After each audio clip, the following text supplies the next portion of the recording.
وہاں ارشاد ہوتا ہے وَسَارِعُوا إِلَىٰ مَغْفِرَةٍ مِّن رَبِّكُمْ، اے مسلمانوں دوڑ لگا دو اور آگے سے آگے نکلنے کی کوشش کرو۔ مسارعت کے معنی ہوں گے تیز دوڑنے میں ایک دوسرے کے ساتھ مقابلہ کرتے ہوئے آگے نکلنے کی کوشش۔ سارعوا الی مغفرۃ من ربکم، اپنے رب کی مغفرت کی طرف دوڑو اور دوڑ میں مقابلہ کرو، ایک دوسرے سے آگے نکلنے کی کوشش کرو۔ وجنت، اور اس جنت کی طرف دوڑ لگاؤ، عرضها السماوات والارض، جس کا پھیلاؤ آسمانوں اور زمین جتنا ہے۔ اعدت للمتقین، وہ تیار کی گئی ہے، سجائی گئی ہے، اسے پورے اہتمام کے ساتھ تیار کیا گیا ہے اہل تقویٰ کے لیے۔ ان اہل تقویٰ کے کچھ اوصاف کیا ہیں؟ الذین ينفقون فی السراء والضراء، وہ لوگ کہ جو خرچ کرتے ہیں، مراد ہے اللہ کی راہ میں، اور اللہ کی راہ میں خرچ کرنے کی دو مدیں ہیں۔ اللہ کی رضا کے لیے اس کے بندوں میں سے جو محتاج ہوں، جن کو کوئی ضرورت لاحق ہو، ان کی مدد کرنا، یتیم ہوں، بیوائیں ہوں، مسکین ہوں، کوئی قرض تلے دب گئے ہوں، وہ سب کے سب اس میں آ جائیں۔ لہذا دوسری مد کیا ہے؟ وہ ہے اللہ کے دین کے لیے خرچ کرنا، دین کی تعلیم و تعلم کا کوئی نظام بنانا،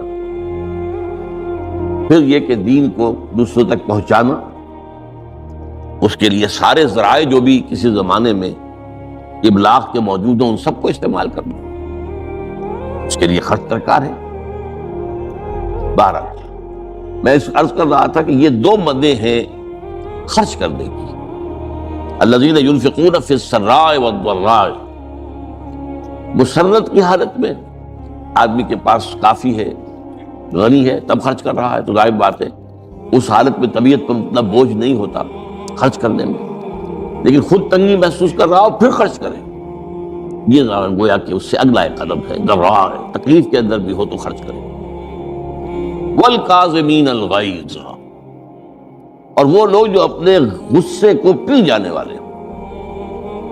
والعافین عن الناس، اور غصہ ظاہر بات ہے آتا ہے کسی شخص کی کسی غلطی پر، کسی خطا پر، یا وہ اس نے آپ کے ساتھ کوئی زیادتی کی ہے، تبھی تو غصہ آئے گا نا۔ لہذا غصے کو تو پی جاؤ اور لوگوں کو معاف کرو۔ والعافین عن الناس، یہ دو کام در حقیقت ایک ہی کام کے دو رخ ہیں، کہ غصہ آیا ہے تو اسے پی جاؤ، اور جس شخص نے بھی تم پر زیادتی کی ہے، تمہارے خیال میں زیادتی کی ہے، ہو سکتا ہے وہ اپنی جگہ پر صحیح ہو، لیکن یہ کہ بہرحال تمہیں غصہ آیا ہے، اس غصے کو پی جاؤ اور اسے معاف کر دو۔ واللہ یحب المحسنین، اور ظاہر بات ہے کہ اللہ تعالیٰ کو تو ایسے محسنین ہی پسند ہے۔ اب یہاں بھی نوٹ کر لیجئے وہی درجہ احسان جو ہم پڑھ چکے ہیں بڑی تفصیل سے، حدیث جبرائیل کے حوالے سے گفتگو شروع ہوئی تھی، بعد میں پھر بھی مختلف مواقع پر گفتگو آتی رہی ہے، اور اگلی حدیث میں پھر آنی ہے۔ احسان کسے کہتے ہیں؟ اور اللہ تعالیٰ کو ایسے محسن جو اپنے اس دین کو خوبصورت بنا لے، دین ان کا جو ہے اور دینی زندگی ان کی جو ہے وہ دل کو لبھانے والی ہو، وہ لوگوں کو پسند آنے والی ہو، بلکہ یہ کہ اس کے اندر جو ہے وہ حسن جو ہے دل آویزی پیدا ہو جائے۔ تو اس آیت کے حوالے سے میں آج پھر حدیث آپ کو سنا رہا ہوں۔ اس کے راوی حضرت ابو ہریرہ رضی اللہ تعالی عنہ، انہوں نے ذکر کیا ہے اور اس کی روایت کی ہے امام بخاری نے کی ہے رحمہ اللہ، ان رجلا قال للنبی صلی اللہ علیہ وسلم، ایک شخص نے حضور صلی اللہ علیہ وسلم سے عرض کیا، اوصنی، حضور مجھے کچھ وصیت فرمائیے۔ اوصا یوسی ایصاء، وصیت کرنا، وصا یوصی توصیتاً، اس کے معنی وہی ہے۔ وصا یوصی کے معنی ہو جائیں گے تدریجاً، مسلسل وصیت کرتے رہنا، نصیحت کرتے رہنا۔ اور ایک ہے ایک مرتبہ آپ نے ایک بات کہہ دی، اوصنی، مجھے وصیت فرمائیے، مجھے نصیحت فرمائیے۔ قال لا تغضب، آپ نے ایک ہی بات فرمائی، غصہ نہ کیا کرو۔ مغلوب الغضب نہ ہو جایا کہ غصہ آئے اور تم پر چھا جائے، تمہارے اوپر اپنا غلبہ تھا۔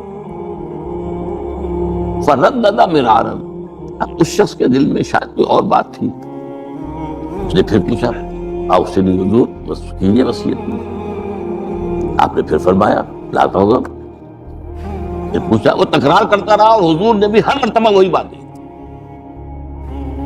اب اس سے اندازہ ہو جاتا ہے کہ یہ اس بات کتنی اہم ہے